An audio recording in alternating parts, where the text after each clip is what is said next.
हे mindful people, कैसे हो आप सब। स्वागत है आपका हमारी एक और कमाल की वीडियो में। क्या आपको पता है कि जितनी भी ये बुक्स लिखी जाती हैं या फिर जितनी भी बायोपिक्स बनती हैं वो क्यों बनाई जाती हैं? ऑब्वियसली आपको वहाँ पर उनसे कुछ सिखाया जाता है, लेकिन वहाँ पर उनके सिर्फ अचीवमेंट से आपको नहीं सीखना होता, आपको सीखना होता है उनकी गलतियों से कि उन्होंने क्या गलती करी है। इसलिए कहते हैं ना, books are the best friend of any human being. मतलब आप एक ही लाइफ में बहुत सारी जिंदगी नहीं जी सकते, इसीलिए आप अलग अलग लोगों से अलग अलग चीजें सीख सकते हो ताकि उन्होंने जो जिया है आप उसका एक्सपीरियंस लेकर अपनी लाइफ को बेटर बना सको। तो कुछ यही मेरे दिमाग में आया जब मैं ओलंपिक की इस टैली को देख रहा था, जहां पर हमारे इंडियन एथलीट्स ने इस बार 7 मेडल्स अपने नाम करे, जो कि एक बहुत बड़ी बात है। लेकिन अगर मैं इमोशनल होके थोड़ा सा हट जाऊं, अगर मैं थोड़ा सा प्रैक्टिकल वे में देखूं, देखो नो डाउट ये बहुत बड़ी अचीवमेंट है इंडियंस के लिए और ये बहुत बड़ा स्टेप आगे बढ़ा है, लेकिन ये चीज इतनी धीरे धीरे क्यों चल रही है? क्योंकि अगर मैं बात करूं अमेरिका की, तो वहां के एथलीट्स ने 39 मेडल्स नहीं 39 गोल्ड मेडल्स अपने नाम करे। चाइना की अगर मैं बात करूं, उन्होंने 38 गोल्ड मेडल्स अपने नाम करे। तो आज की वीडियो में मैं कुछ ऐसे देश के बारे में बात करने वाला हूं, उनकी कुछ पॉजिटिव्स के बारे में बात करने वाला हूं, जिसका इस्तेमाल करके हम अपने देश को उस लेवल पर पहुंचा सकते हैं जहां हम केपेबल हैं, जिसके लिए इंडिया सुपर पावर बन सकता है। अब वो टाइम शायद 10 साल बाद, 20 साल बाद, 30 साल बाद आए, लेकिन अगर हम दूसरों से सीखते रहेंगे, दूसरों की सीखी हुई बातों को इम्प्लीमेंट करते रहेंगे, तो मे भी हम इस टाइम पीरियड को काफी ज्यादा कम कर सकते हैं। तो चलिए जल्दी से वीडियो को शुरू करते हैं। यहाँ पर अगर मैं सबसे पहले इंप्रूवमेंट की बात करूं, तो वो आ जाता है हमारा एजुकेशनल सिस्टम। ये किसी भी देश की डेवलपमेंट को लेकर या फिर किसी भी देश का जो युवा होता है या फिर जो किसी भी देश का मूलभूत चीज है ना, जो जड़ है, उसे हम एजुकेशन सिस्टम कह सकते हैं। और ये हमें दूसरी कंट्रीज से सीखना अभी के लिए बहुत ज्यादा जरूरी है। हाँ, माना कि यहाँ पर बहुत सारे इम्प्रूवमेंट हुए हैं, बहुत सारे प्रैक्टिकल वेज हमारे एजुकेशन सिस्टम में लाया जा रहा है, लेकिन अभी भी ये जो मार्क्स सिस्टम है ना, जो नंबर सिस्टम है, वो अभी भी खत्म नहीं हुआ है और इसको खत्म करना बहुत ज्यादा जरूरी है। अगर मैं बात करूँ चाइना की, तो वहां पर अगर आपको 10th पास करनी है तो आपको कोई ना कोई एक प्रैक्टिकल चीज पर काम करना होगा, आपको कुछ चीज बनानी होगी, तब जाकर आप 10th को पास कर सकते हो। वहीं पर अगर हम अपने एजुकेशन सिस्टम की बात करें, तो 10th पास करने का मतलब ये हो जाता है कि बच्चों को मतलब सिर्फ इस टर्म से फेमिलियर करा जाता है कि फिजिक्स क्या होती है, केमिस्ट्री क्या होती है। ये आपके कोर साइंस से अलग सब्जेक्ट है। पहले सारी चीजें साइंस में पढ़ते थे, अब वो लोग अलग अलग डिपार्टमेंट में पढ़ेंगे। यहाँ पर स्कूल एक ऐसा फेज होता है जब हम किसी भी बच्चे के अंदर ये माइंडसेट क्रिएट कर सकते हैं कि उसको एक वर्कर बनना है, उसको ऐसे देख के आगे बढ़ते रहना है, या फिर उसको दुनिया को एक्सप्लोर करना है। उसके अंदर हम क्यूरियोसिटी डाल सकते हैं, जिससे वो आगे जाकर कुछ बहुत बड़ा कर सकता है। और ये सारा कुछ हम तभी डाल सकते हैं जब बच्चा अपना डेवलपिंग फेज में होता है, और डेवलपिंग फेज में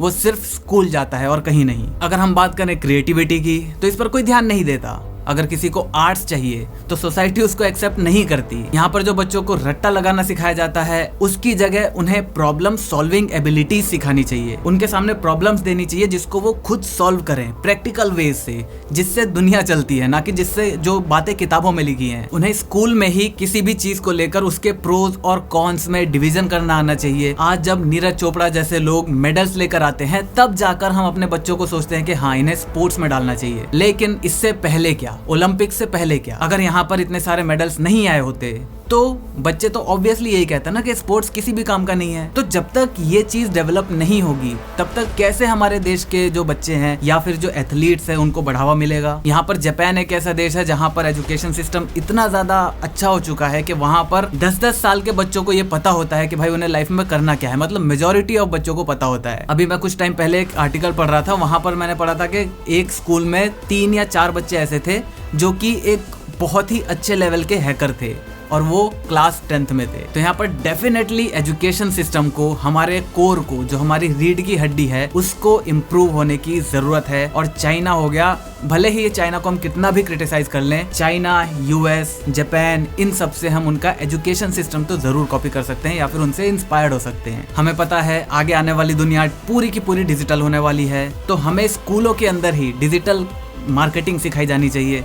स्कूलों के अंदर ही हमें फाइनेंस के बारे में सिखाना चाहिए। इवन पिछले साल तक मुझे नहीं पता था कि पैसों को मैनेज कैसे करना होता है, ठीक है, मतलब SIP क्या होती है, आपका म्यूचुअल फंड क्या होता है, या फिर फाइनेंस की कुछ भी नॉलेज नहीं थी। और अभी भी आज भी 90% लोगों को फाइनेंस की नॉलेज नहीं है। अगर आप कॉमर्स से हो तो आप सिर्फ पास होने के लिए पढ़ते हो, अगर आप साइंस से हो तो आप कॉमर्स को ऐसे देखते हो कि हट बेकार सब्जेक्ट है। लेकिन गलती वही है कि हम चीजों को सब्जेक्ट की तरह देखते हैं। हम उनको ये देखते हैं कि उससे हम पास होंगे या फिर नहीं होंगे। हम ये नहीं देखते कि लाइफ में वो चीज हमारे कितना काम आएगी। खैर, बात अगर फाइनेंस की हो ही रही है तो पिछले साल जब से ये पेंडेमिक चल रहा है, लोग अपने घर में बैठे हैं, बहुत सारे लोगों को इन्वेस्टमेंट के बारे में पिछले साल से ही पता चला है। अगर आपके पास 2-3 डीमेट अकाउंट है, या फिर आपके पास बहुत सारे अलग अलग स्टॉक्स हैं, म्यूचुअल फंड में इन्वेस्ट कर रखा है, आपने अलग अलग जगह इन्वेस्ट कर रखा है, तो उसको ट्रैक करना बहुत ज्यादा बड़ी दिक्कत की बात होती है। लेकिन IND मनी एक ऐसा ऐप है जिसकी मदद से आप इस बहुत बड़ी प्रॉब्लम को सॉल्व कर सकते हो। ये ऐप मैं पर्सनली यूज कर रहा हूँ और इसमें लॉगिन करने के बाद मुझे पता चला कि मेरी कितनी EMIs ड्यूज पड़ी हैं,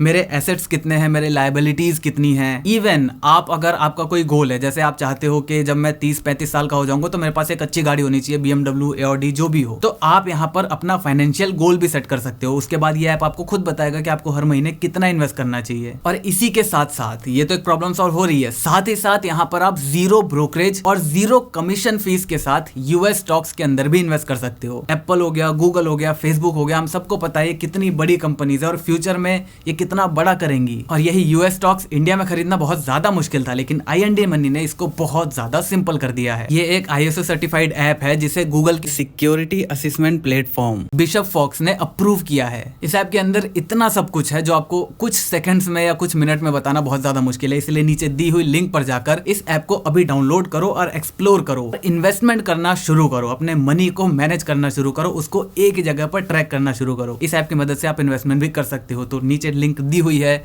अभी जाकर ऐप को डाउनलोड करो। तब एजुकेशन सिस्टम के बाद दूसरी चीज पर आते हैं, तो आप स्विट्जरलैंड या स्वीडन जैसी कंट्रीज से सीख सकते हो कि इक्वेलिटी क्या होती है। वुमेन इक्वेलिटी कह लो या फिर जेंडर इक्वेलिटी को कह लो। यहाँ पर आपने रिसेंटली ये इंसिडेंट तो देखा ही होगा।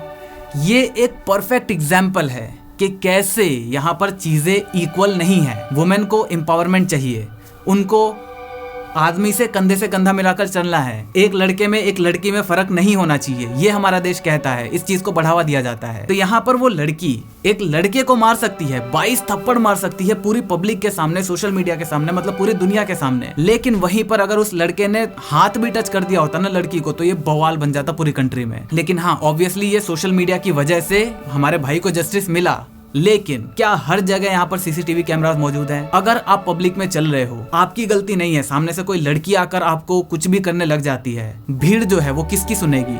ऑब्वियसली लड़की की। और इसीलिए जिस तरीके से हम लड़कों को एम्पावर करने के लिए जो कर रहे हैं ना, वो उस पर ध्यान देने की बजाय हमें ये भी देखना चाहिए कि भाई दोनों को एम्पावर करो, दोनों को एक, मतलब ये ऊपर है तो इसको नीचे लाना नहीं है, इसको ही उतना ऊपर लेकर जाना है। यहाँ पर हमारी वुमेन्स को लेकर कितने सारे अलग अलग एक्ट्स बनाए गए हैं, कितनी सारी अलग अलग जो कानून है वो बनाए गए हैं। लेकिन यहाँ पर बहुत दुख होता है जब कई लेडीज इसी चीज का गलत इस्तेमाल करती हैं। कई केसेस ऐसे सामने आ चुके हैं जहाँ पर एक लड़के को या फिर एक आदमी को किसी गलत रीजन की वजह से 10 साल 15 साल जेल में गुजारना पड़ता है। क्यों? क्योंकि शायद मैडम की ईगो हर्ट हो गई थी, इसकी वजह से उन्होंने उस आदमी की पूरी जिंदगी खराब कर दी। अब फ्यूचर में शायद जब वो जेल से बाहर निकल कर आएगा तब वो ऐसा इंसान होगा जो वाकई में किसी लड़की के साथ या किसी माइनर के साथ या फिर किसी कमजोर के साथ कुछ गलत कर सकता है। यहाँ पर अगर मैं स्विट्जरलैंड या स्वीडन की बात करूँ तो वहाँ पर चीजें बहुत ज्यादा सही हैं। वहाँ पर जो भी लोग हैं उन्हें बचपन से ही यही सिखाया जाता है कि सामने वाला एक इंसान है, वो ना तो कोई लड़की है ना तो वो कोई लड़का है, वो एक इंसान है। आपको अगर उसे जज करना है तो ये कोई भी रीजन नहीं होना चाहिए कि वो कौन सी जेंडर का है। इवन अगर वो ट्रांसजेंडर भी है तो भी उसे उतनी ही रिस्पेक्ट दी जाती है जितना किसी आदमी को दी जाएगी या कितनी औरत को दी जाएगी। तो ये हमें जरूर सीखना चाहिए। यहाँ पर अगर हम न्यूजीलैंड की बात करें तो वहां से आप सीख सकते हो कि कैसे अब आपको बिना आरक्षण दिए, बिना रिजर्वेशन दिए आप एक शांति प्रिय देश बना सकते हो। न्यूजीलैंड एक ऐसा देश है जहां पर करप्शन ऑलमोस्ट ना के बराबर है। ऑब्वियसली ये चीज देखो कभी भी खत्म नहीं हो सकती,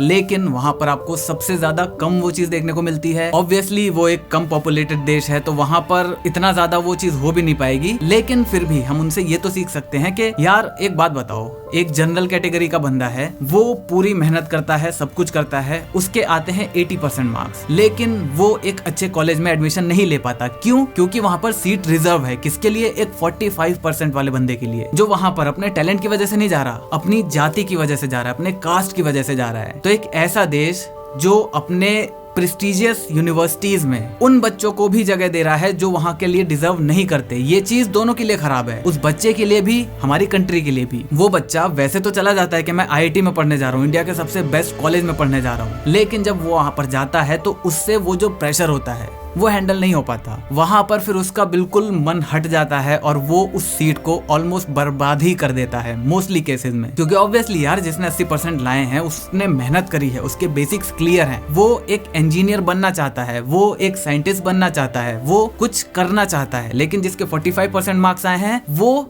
सिर्फ उस कॉलेज में एंट्री करने के लिए पढ़ाई कर रहा था। और यहाँ पर ये चीज उसे तब समझ में आती है जब वो कॉलेज के अंदर चला जाता है। तो इसी वजह से जो 80% वाला बच्चा था वो आगे लाइफ में कुछ कर सकता था अगर उसे सब कुछ बेहतर मिलता तो, लेकिन क्योंकि उसे वो अपॉर्चुनिटी नहीं मिली, इस वजह से दोनों बच्चों का करियर खराब हुआ। देखो स्टार्टिंग में जब हमारा देश चालू हो रहा था, दोबारा से बिल्ड हो रहा था, तब ये चीज ठीक थी कि हाँ भाई जो हमारे ऊपर के लोग हैं, क्रीम लोग हैं, जो हमारे नीचे के लोग हैं, उनमें बहुत ज्यादा डिफरेंस था। तो नीचे के लोगों को कुछ रिजर्वेशन दो ताकि वो लोग भी ऊपर वाली क्रीम वाली जो पोजीशन है इंडिया की, वहां पर वो लोग भी आ सके। धीरे धीरे ये चीज कम हो सके, दोनों लोग इक्वल आ सके। लेकिन अब ये चीज हो चुकी है। अब मेरे हिसाब से इस चीज को बंद करने की जरूरत है, एटलीस्ट एजुकेशन सिस्टम में। बाकी हर जगह आप नौकरी के लिए करना हो करते रहो, दूसरी चीजें करते रहो, बड़ी बड़ी जगहों पर दे दो, लेकिन एजुकेशन एक ऐसी फील्ड है जहां पर मेरे हिसाब से इस तरह की चीज नहीं होनी चाहिए। न्यूजीलैंड में आपको कहीं भी बहुत ज्यादा आरक्षण देखने को, रिजर्वेशन देखने को नहीं मिलता। इसके बाद भी वहाँ के लोग क्योंकि इतना ज्यादा पढ़े लिखे हो चुके हैं, इतना ज्यादा वो लोग शांति प्रिय हो चुके हैं कि वहां पर आपको इस चीज के लिए कोई भी धरना वगैरह देखने को नहीं मिलता जैसा यहाँ पर देखने को मिलता है। तो हमें न्यूजीलैंड से ये भी चीज जरूर सीखनी चाहिए। खैर ऐसी बहुत सारी अलग अलग देश हैं जहां से हम बहुत कुछ नया नया सीख सकते हैं, लेकिन आज की वीडियो में इतना ही। अगर आपको वीडियो पसंद आई, वीडियो को लाइक कर देना, अगर चैनल पर नए हो चैनल को सब्सक्राइब कर देना, और हाँ जाने से पहले IND मनी को चेकआउट जरूर करना, लिंक आपको नीचे डिस्क्रिप्शन में मिल जाएगी।